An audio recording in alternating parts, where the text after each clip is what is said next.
એની સાથે સાથે ટેટ-ટાટના ઉમેદવારો જે છે એને પણ હું કહેવા માગું છું કે ભાઈ જે લોકો 1/9ની રાહ જોઈને બેઠા છે અને જે લોકો એવું માની રહ્યા છે કે ભાઈ 1/9 અને 1/10 અને 1/11 જે જાહેરાત કીધી છે એ જાહેરાત એ જ દિવસે આવી જશે, જો તમે આવું વિચારીને બેઠા હોય અને તમે કશું જ પગલાં ન લેતા હોય તો તમે જીવનની સૌથી મોટામાં મોટી ભૂલ કરો છો. જે લોકોએ જે તે સમયે આંદોલન કરવાનું હતું એ સમયે કર્યું જ છે, રોડ ઉપર આવ્યા છે, ઘસણાયા છે, સંઘર્ષ થયો છે, પોલીસે માર્યા છે, પછી એ જે તે જગ્યાએ રજૂઆત કરવા પહોંચ્યા છે અને એને એના હકનો રોટલો 24,700ની ભરતી એ આંદોલનકારીઓ જે લોકો ગ્રાઉન્ડ ઉપર જઈને લડતા હતા એના કારણે આ જાહેરાત થઈ છે. આ જાહેરાત હજી ઓફિશિયલ અધિકૃત રીતે ક્યાંય કરવામાં નથી આવી અને જ્યાં સુધી ઓથેન્ટિકેટેડ નથી આવતું ને ત્યાં સુધી તમને પણ નુકસાન જ છે. અને મારો વિડીયો રેકોર્ડ કરીને રાખજો.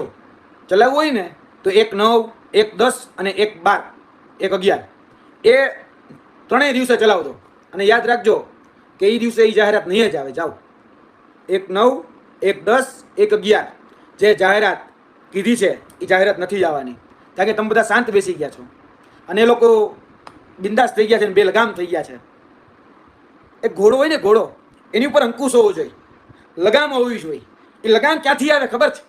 એ લગામ આવે તમારી માંગણીઓથી, એ લગામ આવે સતત તમારી ઉઘરાણીઓથી. એ અધિકારીઓ ઉપર, એ નેતા ઉપર તમે લગામ બાંધીને રાખો છો ખરી, એ લગામ તમે રાખતા નથી.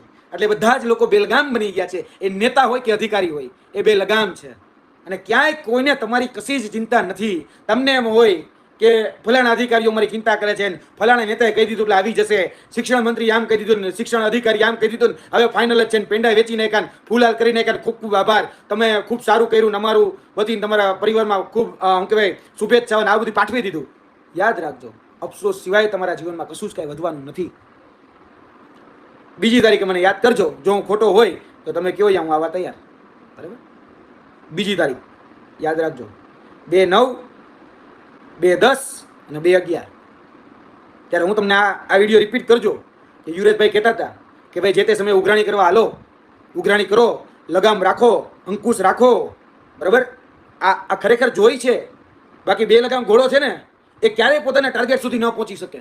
બે લગામ ઘોડો, બે લગામ અધિકારી કે બે લગામ નેતા એ ક્યારેય જે જીવનમાં ખરેખર બહુ મોટી મોટી સુફિયાની વાતો કરતો એને ખરેખર લગામ રાખવી પડશે. તમે નથી રાખતા, ભૂલ તમારી છે, એટલે ભોગવવાનું તમારે જ આવશે. એટલે ટેટ-ટાટના ઉમેદવારો હજી પણ તમે સૂતા હોય તો જાગી જજો. બાકી દંભ કરતા હોય તો તમને મુબારક, મને કશું જ વાંધો નથી. અમે તો ગ્રાઉન્ડ ઉપર જ રહ્યા છીએ. હું જેલમાં ગયો છું. બરાબર? જેટલી વખત કદાચ તમને અટકાયત કરે કે ન કરે, એ દિવસે મારી તો અટકાયત હોય જ છે.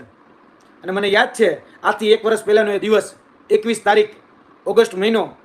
ઓગસ્ટ કેનો મહિનો છે ખબર છે? ક્રાંતિનો મહિનો. આ સીસી વાળા હોય, ફોરેસ્ટ વાળા હોય, ટેટ-ટાટ વાળા હોય, બધાને કહી દઉં કે ક્રાંતિનો મહિનો છે.